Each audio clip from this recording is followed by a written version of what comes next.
Boa tarde a todos. Eu, Antônio Exten, juntamente com meus colegas Daniel Santos, Felipe Gobel, Marcos Engel e Lucas Molik, vamos apresentar um trabalho intitulado Inseminação Artificial de Bovinos, ministrado pela professora Dioné Evelyn na disciplina de Reprodução Animal. Então, inicialmente, o que seria a inseminação artificial? Então seria a deposição mecânica do sêmen no aparelho genital da fêmea.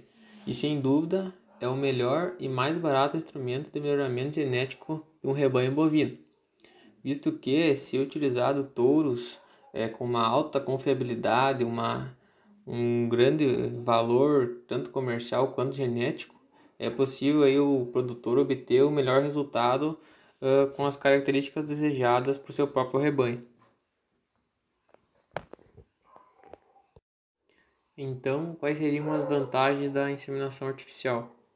Primeiramente, a base de tudo, então, o melhoramento genético, além de maior aproveitamento de animais superiores pela possibilidade de gerar um número maior de filhos, uma prevenção de doenças que pode ser transmitida por um touro, por um método tradicional, natural, além de possibilitar o uso de um sêmen de reprodutores provados geneticamente com preços acessíveis, e permite também escolher um sêmen que vai evitar reduzir problemas no parto, que é muito comum pelos rebanhos bovinos, além de uma possibilidade de cruzamento de diferentes raças, uma padronização, que é um fator muito importante no rebanho, uma prevenção de acidentes no reprodutor, e permite também utilizar algum sêmen de reprodutor que já morreram. Pode ser uma escolha pro produtor.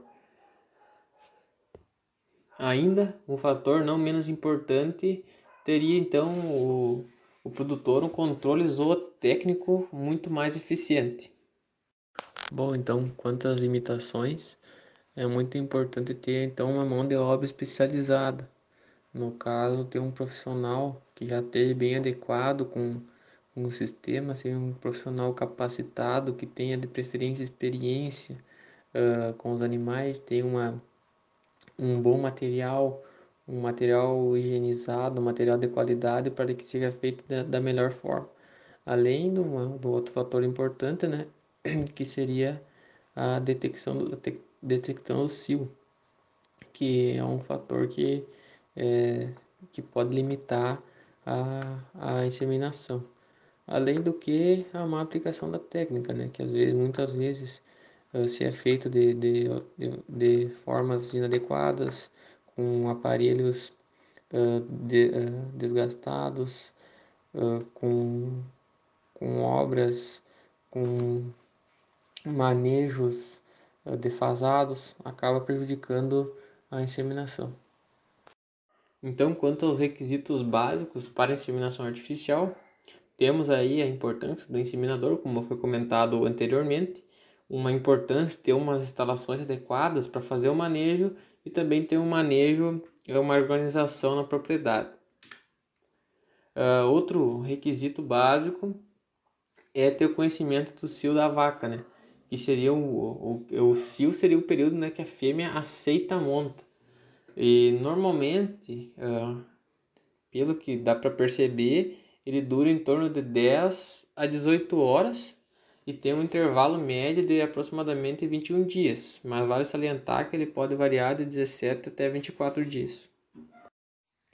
Um fator muito importante é observar os sinais da proximidade do cio, que seriam alguns destes: a vulva inchada e brilhante, um corrimento vaginal, a urina frequente, geralmente fica com a cauda erguida, o animal fica agitado, um pouco de perda de apetite,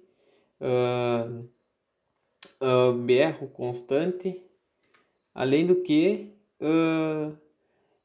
essas observações, esses sinais, eles devem ser diárias e de preferência no início da manhã e também no final da tarde, ter pelo menos aí 1 hora em cada observação. Lembrando que é muito importante. Quanto maior o número de observações, maior são as chances de detectar o momento certo que uma vaca está no cio. Um método que pode ser utilizado, que é um método muito barato e muito comum hoje em dia, seria a utilização do rufião. Então, o rufião, como dá para ver na imagem, são touros que são preparados cirurgicamente, né, para evitar a liberação de espermatozoides, né, evitar a cópula.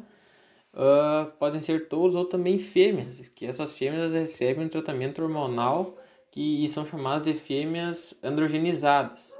Então, o rufião ele é utilizado para auxiliar na identificação do cio, podendo ser então utilizado tanto macho quanto fêmeas. Um fator também que foi comentado em aula e que é importante ressaltar, que é o profissional identificar o momento de fazer a inseminação. Que, por exemplo, se o cio ele foi observado pela manhã, a inseminação deve ocorrer à tarde do mesmo dia. Já se o cio ele foi observado pela tarde, a inseminação deve ocorrer no outro dia pela manhã, no primeiro horário, no caso bem cedo. Então, olá a todos. Então, eu vou falar um pouquinho sobre a preparação dos materiais, onde tem alguns materiais que são indispensáveis para realizar a inseminação artificial, como o botijão de nitrogênio, a régua para medir o nível de nitrogênio, o sêmen do animal, então, um termômetro, uma pinça, um recipiente isotérmico ou descongelador eletrônico para descongelar o sêmen, um cortador de palhetas, um aplicador universal, relógio, papel toalha, uma bainha descartável e luva descartável para manejar todo esse equipamento.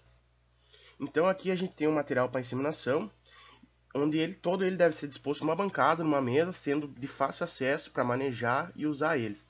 E aqui tem um modelo de descongelador eletrônico que tu utiliza para descongelar o sêmen. Então aqui a gente tem um material que é muito importante na inseminação artificial, que é o botijão de gás, que ele é utilizado para armazenar e manter o sêmen conservado. Então é importante lembrar que somente o pessoal envolvido nas atividades de inseminação pode ter acesso ao botijão, porque ele é uma parte muito importante da inseminação artificial. Então, a temperatura que conserva o sêmen é de 196 graus negativos. Então, essa temperatura é atingida com o uso de nitrogênio líquido, que evapora e diminui com o tempo. Então, deve ter muito cuidado sempre ao se manusear o botijão. Então, tu tem que manter ele num local ventilado, sem umidade e incidência de raios solares. E para proteger de pancadas que possam ocorrer, tu pode manter ele numa caixa externa. Ao utilizar então o botijão, deve-se monitorar a quantidade de nitrogênio para assegurar a viabilidade do sêmen. Então, caso tu não use o botijão regularmente, toda semana, tu deve aferir o nível de nitrogênio semanalmente. Então, como é que tu vai fazer para aferir o nível de nitrogênio? Como está aqui nas fotos. No primeiro passo, tu vai introduzir a régua.